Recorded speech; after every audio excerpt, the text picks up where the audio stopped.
$71. Nouvelle vidéo les gars. Non, sur ce, aujourd'hui, on va faire un petit bilan de mes 4 mois à Toronto. On va parler de l'hiver à Toronto, du mode de vie, des dépenses mensuelles. Ça, c'est très très important, donc restez jusqu'à la fin de la vidéo. Et je vais aussi vous parler de combien d'argent vous pouvez faire réellement à Toronto. Parce que je pense qu'il y a plein de vidéos, il y a des gens qui vous disent vous pouvez faire 1 million d'euros par mois, vous pouvez faire 10 000 euros par mois. Il y a du vrai, mais il y a du faux aussi. Donc, je vais vous parler de tout ça. Donc déjà, pour commencer, on va parler de l'hiver. L'hiver à Toronto est hyper long. Il est vraiment super long. Donc là, on est quoi? On est le 14 mai et il fait encore 10 degrés dehors. En avril, parfois, il neigeait même. Donc l'hiver est très long, comme vous pouvez le voir, regardez. Là, 10 degrés. Et l'hiver, par contre, se stoppe d'un coup parce que la semaine prochaine, il fait 26 degrés, gros soleil. Donc ça, c'est bénéf, on va dire. Donc, premier point important, l'hiver est très très très très très long. Donc, pour toutes les personnes qui détestent l'hiver, il va falloir s'habituer. Deuxième point important, je vais parler des gens à Toronto. Je trouve que les gens à Toronto sont un peu plus ouverts qu'en France. Pour vous donner un exemple, ça m'arrive plusieurs fois, c'est même pas pour flex, hein. Ça m'arrive plusieurs fois que les gens m'arrêtent juste pour me dire: ah, j'aime bien comment t'es habillé, ah, j'aime bien ta veste, ah, j'aime bien tes chaussures. Ça m'arrive vraiment, dans la semaine, ça peut m'arriver deux, trois fois. Alors qu'en France, ça m'arrivait pas du tout. Après, peut-être que j'étais mal habillé en France, hein. Je sais pas, vraiment. Peut-être que j'étais juste mal habillé en France, mais je trouve que les gens sont beaucoup plus à l'aise d'aller vers les gens pour dire: ah, j'aime bien ton style, ah, t'es grave bien habillé, mec. Et juste ça, sans plus, sans rien. Et ça met de bonne humeur, c'est cool. Quand ça vous arrive, vraiment, c'est vraiment cool. Autre chose, ça va concerner le monde de la nuit. Mais c'est quelque chose qui m'a surpris. Pour toutes les personnes qui aiment bien aller en boîte de nuit jusqu'à 6 heures du matin, 8 heures du matin et tout, eh ben ça va pas se passer à Toronto. Parce que en fait, à Toronto, les boîtes de nuit ferment à 2 heures du matin. Et c'est pas tout. Les soirées commencent à 18 heures. 18 heures, 19 heures. Et c'est vraiment pas une blague. J'ai été assez surpris, mais les soirées à Toronto commencent extrêmement tôt, mais vraiment extrêmement tôt, et se terminent tôt. Parce que en vrai, pour toutes les personnes qui habitent à Paris et qui vont en boîte de nuit, les gens commencent à aller en boîte vers quoi? Minuit 30, 1 heure, 1 heure et demie du matin. Et bien à Toronto, c'est la fin. 1 heure et demie, 2 heures. À 2 heures, c'est fini. Les boîtes de nuit ferment, littéralement, à 2 heures du matin. Donc, ça, c'est quelque chose qui m'a surpris. Personnellement, pour moi, c'est pas quelque chose de négatif parce que je suis pas une personne qui part en boîte de nuit tout le temps. Mais pour toutes les personnes qui aiment vraiment les boîtes de nuit, je pense que vous allez être un peu déçus. Parce que, bah, les gens font la fête, mais ça commence très tôt et ça se termine tôt. Ok, là maintenant, on va parler de quelque chose d'un peu plus sérieux. Je vais vous parler du coût de la vie à Toronto. Ça fait déjà maintenant 4 mois que je suis à Toronto. Donc, je pense que je suis assez légitime pour vous parler du coût de la vie et pour vous dire si ça coûte cher, oui ou non. Donc, ça coûte cher, c'est vrai, mais en soi, il n'y a pas une énorme différence avec la France. Là où ça coûte cher, je trouve, c'est surtout ce qui est alimentation. Niveau alimentation, ça coûte super, super cher. Vous pouvez vous retrouver à faire des courses pour la semaine à des 200 dollars. 200 dollars, des fois. Ça dépend ce que vous mangez.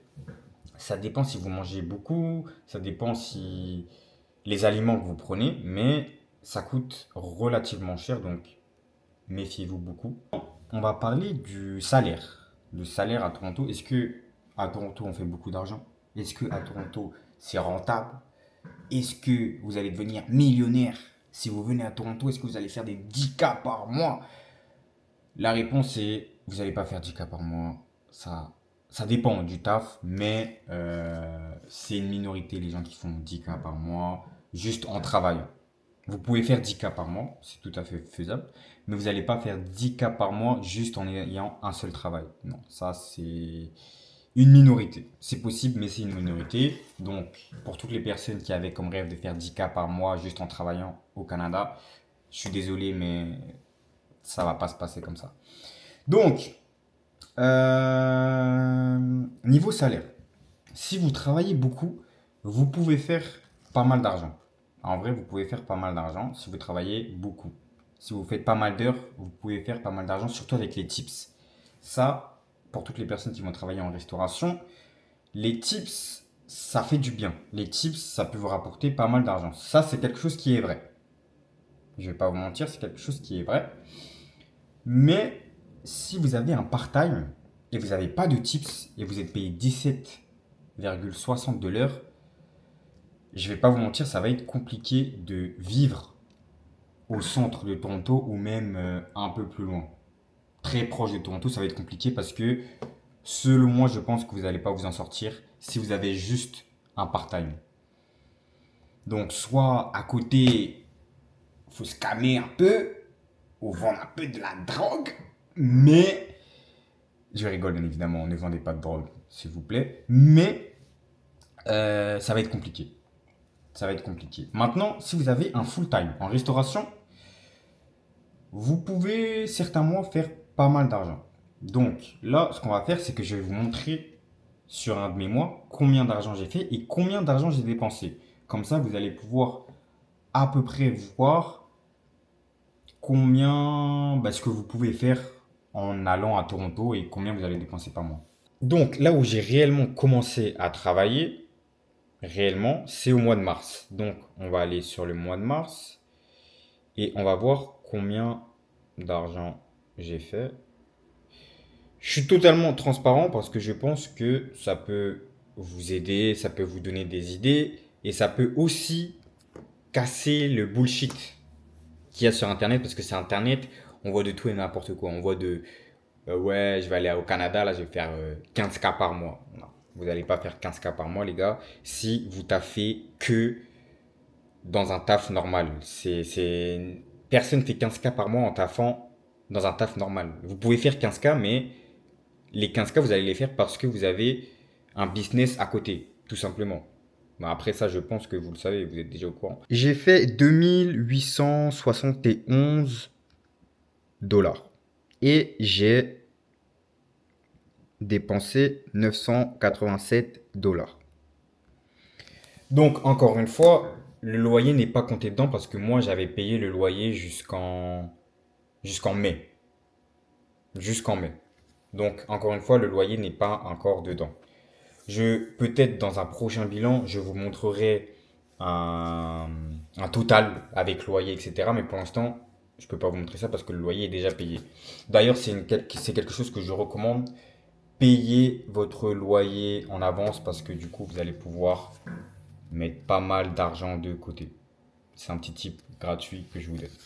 En tout cas, j'espère que cette vidéo vous a aidé. J'espère que cette vidéo peut vous ouvrir les yeux, peut un peu casser le bullshit que toutes les personnes vous disent en ah ouais, je fais 40K par mois en travaillant au McDo à Toronto. Non, vous n'allez pas faire 40K, les gars. Vous n'allez pas faire 10K, vous n'allez pas faire 50K, vous n'allez pas faire 5K juste avec les tips. Vous n'allez pas faire ça, je vous le dis. Cash, pistache. Peut-être que je vais sortir un petit vlog prochainement, je sais pas quand. Je vous cache pas qu'en ce moment, les gars, j'ai archi pas le temps de filmer.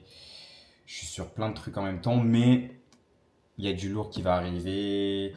J'ai programmé pas mal de choses plutôt cool, mais j'ai pas le temps de faire énormément de vidéos parce que je fais rentrer de l'argent tout simplement, les gars. Voilà. Bon, en tout cas, prochaine vidéo, je sais pas quand elle va sortir, mais j'espère qu'elle sortira bientôt, les gars.